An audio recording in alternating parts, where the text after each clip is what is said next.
Assalamualaikum, I'm Anis Dayana binti Rusli. So this is my team members, Siti Hazimah binti Roslan, Muhammad Hasif bin Zulkefle and Keifli Hakim bin Azlan.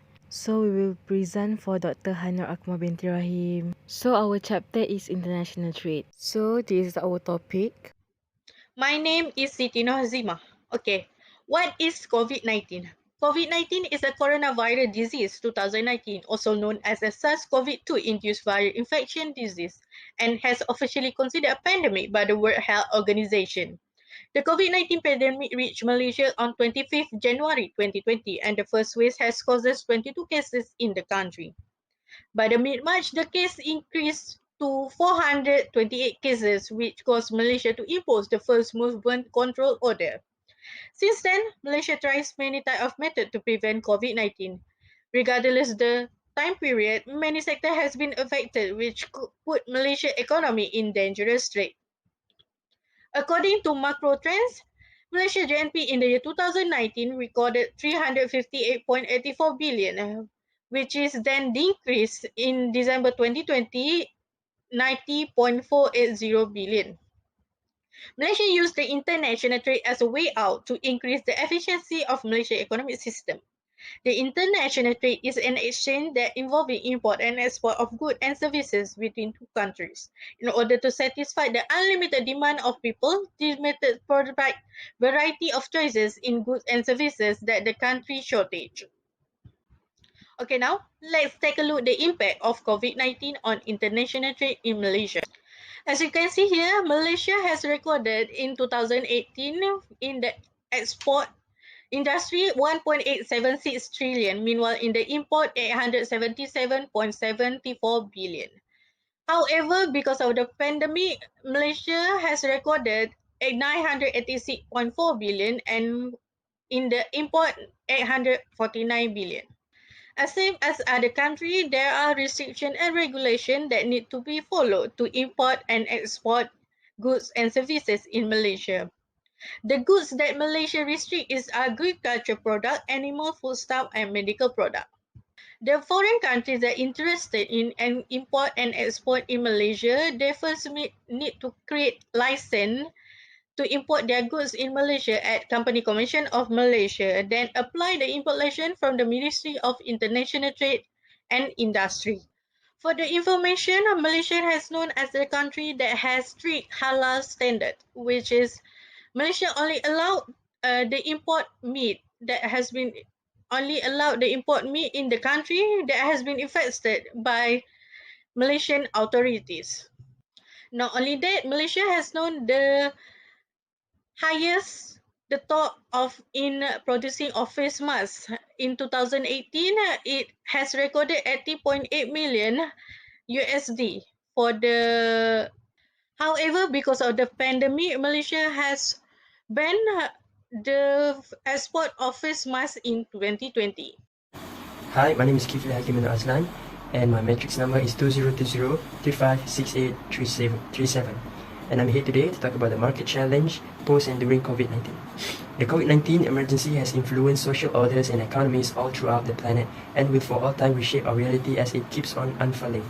While the aftermath from the emergency is both enhancing recognizable dangers and making new ones change at this scale additionally, makes new openings for overseeing fundamental difficulties and approaches to work back better. Coronavirus upset and destroyed stock plane chains.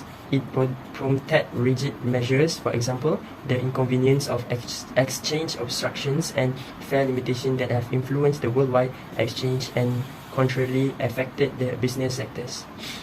A further test is the vulnerability about COVID-19. Remembering for terms of the scale and speed of disease, how long and boundless closure estimates will demonstrate essential. The possibilities for medicine to more readily oversee side effects, promoting well-being and administration to zero in just on the most genuine cases, and the danger of second wave contamination as the infection moves all throughout the planet. The infection is continuing in wave with nations surrounding us and set to recuperate in various occasions. The next thing that I have to talk about is risk in transit during COVID-19. In an extraordinarily worldwide well-being emergency, exchange is fundamental for safe lives and vocations and global core activity is expected to keep exchange streaming. Amidst critical vulnerability, there are 4 things we can do. The first one is we can help trust in exchange and worldwide business sectors by improving straightforwardness about exchange-related arrangement activities and expectation. Secondly, keep supply chain streaming, particularly for basics, for example, well-being supplies and food. Thirdly, try not to exacerbate the situation through superfluous fare limitations and other exchange boundaries. Lastly, even amidst the emergency, think past the quid. Government support today should be conveyed in a manner that guarantees it serves the public premium, not personal stakes, and try not to turn out to be the upcoming business sector ban. Assalamualaikum warahmatullahi ta'ala wabarakatuh to Doctor.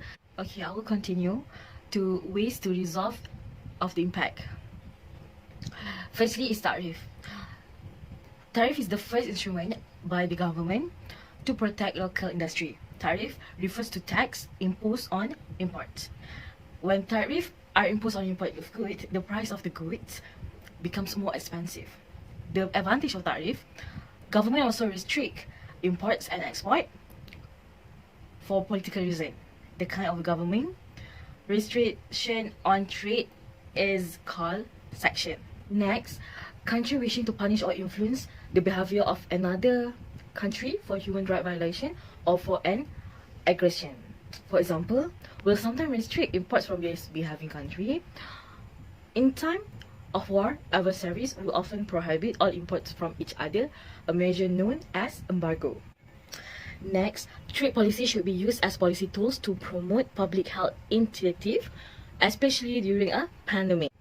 Furthermore, due to coronavirus, COVID-19, many countries implemented lockdown and border closure with significant disruption to production, trade flows, and other economic activities.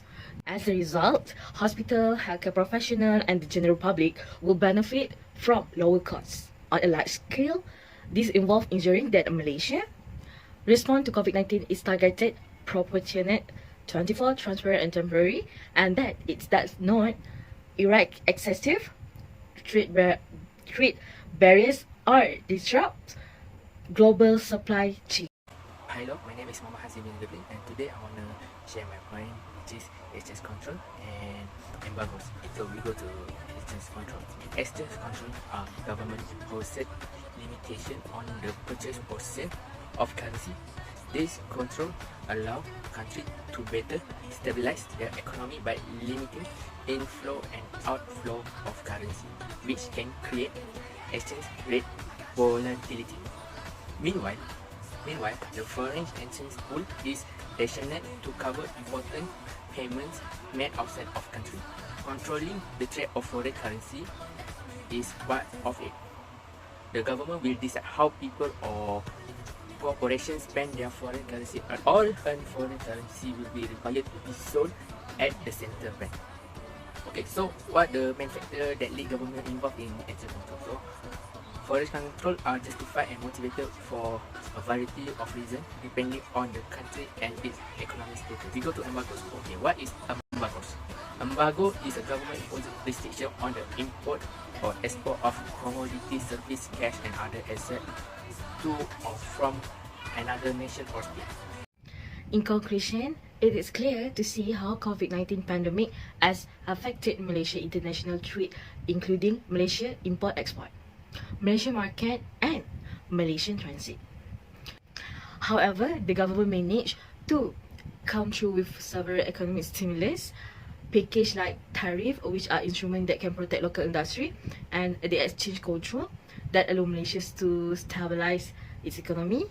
Not forgetting also the embargoes, where it restrict the import or export of the asset to or from another country.